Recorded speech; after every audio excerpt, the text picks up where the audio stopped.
Good evening, everyone. Last time we finished Mark chapter 12. Chapter 13 now in verse 1. And as he went out of the temple, one of his disciples said unto him, Master, see what manner of stones and what buildings are here. Look how magnificent and powerful and large and huge these stones are and these buildings are. And they were. And how they built them is really amazing during their day. And some of them are still there, like the Wailing Wall. And Jesus answering said unto them, Seest thou these great buildings? There shall not be one left, one stone upon another, that shall not be thrown down. And they've just been turned into rubble because of all the wars and whatever, and the rest that are still kind of stacked on one another will be reduced to rubble in the coming destruction of Jerusalem. And as he sat upon the Mount of Olives, verse 3, over against the temple, Peter and James and John, over against but opposite of the temple, Peter and James and John and Andrew asked him privately. And they said this, Tell us, when shall these things be, and what shall be the sign when all these things shall be fulfilled? Please explain all of this to us, and let us know when all this is going to take place. We don't understand.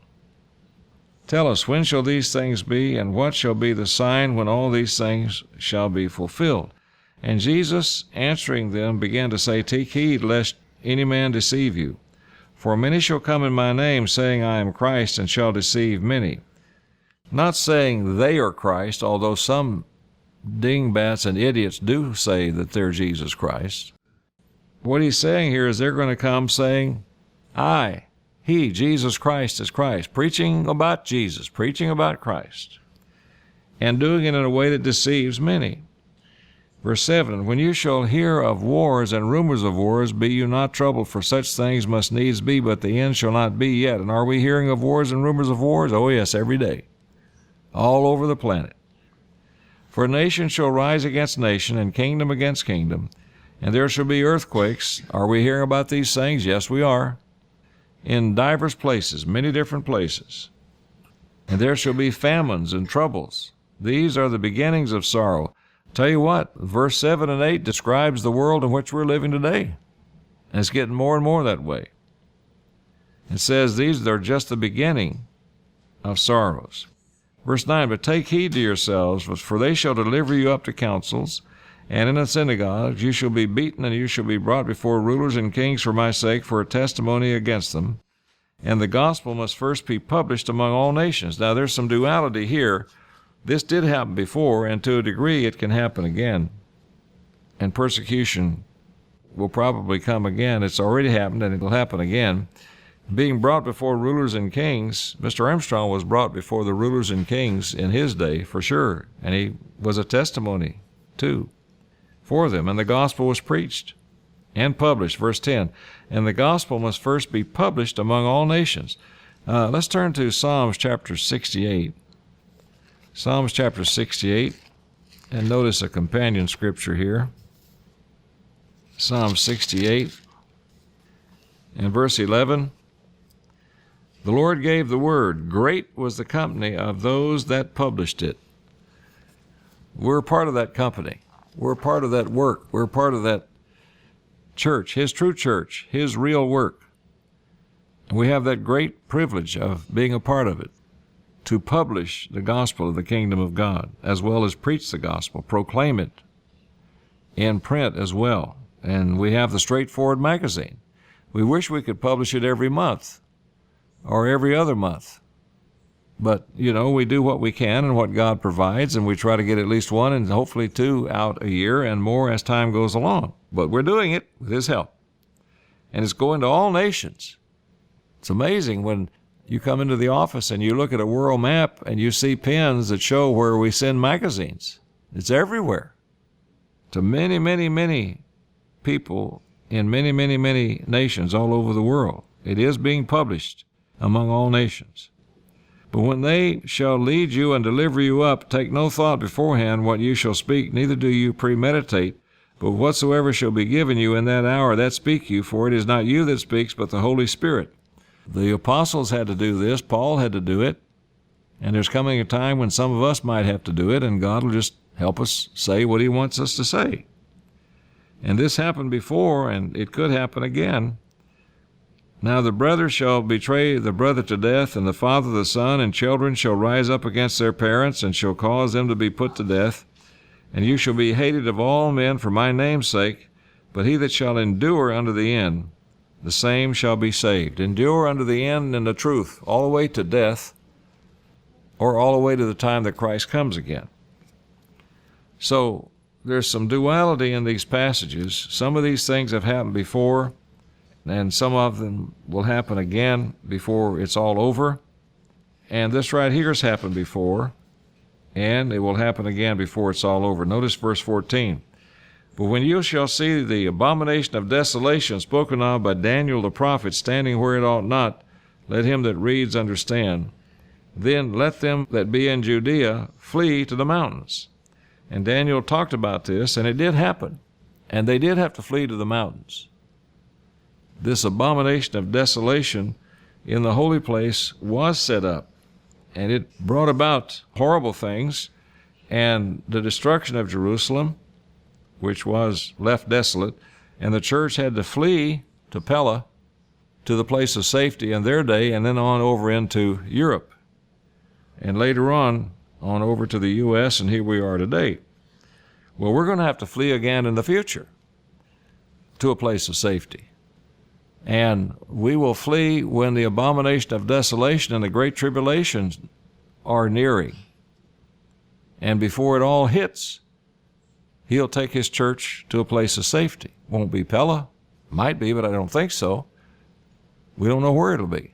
But it will be a place in the wilderness of protection. Verse 15, and let him that is on the housetop not go down unto the house, neither enter therein to take anything out of his house. And let him that is in the field not turn back again for to take up his garment. In other words, when the time comes to go, just go. When the time came for them to go, they had to leave. And those that were in Judea had to flee. In the future, there might not be anybody in Judea. There might, but there may not be. But there will be people in other places, and when the time comes, they're just going to have to go. You can't sit there and say, okay, we're going to have to leave and go to the place of safety, but let's pack, and let's get the dog and the dog food, and let's get all of our screens, and let's get all of our sports equipment. Let's get everything and show up to wherever you're supposed to show up in order to flee. And there's so much to carry that it can't be taken. We're not going to be able to take big loads of food and suitcases of clothes and boxes of toys and books. We're just going to have to flee. And then when we get there, God will take care of the clothes and the food and our needs. That's what they had to do when the first fleeing took place of the church in 69 and 70 A.D. Verse 16, let him that is in the field not turn back again for to take up his garment. It's going to be a time to where the time has come, we got to go. Some won't have the faith to do it, and some won't go. And I'm not talking about a time where it's vague and it's so uncertain you don't really know if you're being told by God to flee now. That's not the way it'll be. It won't be some mysterious signal or code. God will make it plain to his people where there is no doubt that now is the time to flee, and this is what you have to do, and this is straight from God, so you have to do it. But some won't. Some will be reluctant, and some will back off, and some just won't be willing to leave everything. That's what I think, and that's what human nature's like. You know, when they were told to flee Egypt and come on out of Egypt and get on out into the wilderness, did you see what happened once they got out there? They wanted to go back, and some wanted to go back. So maybe everybody will, but I wonder. I just wonder. I hope everybody will go who is told to go. I hope nobody holds back. I hope nobody says, oh, I just can't leave my dog here. I can't leave my bird or my fish. I hope not. And I can't say one way or the other, but I must say, I wonder if some just won't have the faith and will just hold back and not make it. I hope none of us will be that way. I hope we'll be so close to God and we can prove this is from God, and therefore we go. We don't try to take a bunch of stuff with us. We just follow directions and go. And let him that is in the field not turn back again for to take up his garment. I mean, he's dressed, he's got clothes on, but don't go back to the house and get a bunch of other clothes is what it's saying. But woe to them that are with child and to them that give suck in those days. It's going to be kind of a tough journey, so that if you're pregnant or you're nursing, it could be kind of hard. It doesn't mean that it can't be done, but it just tells you it's not going to be a walk in the park, so to speak. And pray that your flight be not in the winter, because it could be a tough journey in the cold.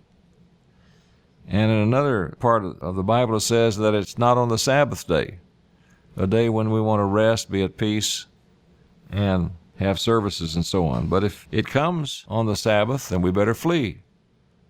You know, Israel fled out of Egypt on the first holy day. The night to be observed is when they went out, and the next day was an annual Sabbath. So if it's in the winter and you're pregnant, and on the Sabbath, and the word comes, this is it, this is the time to go, in faith, go.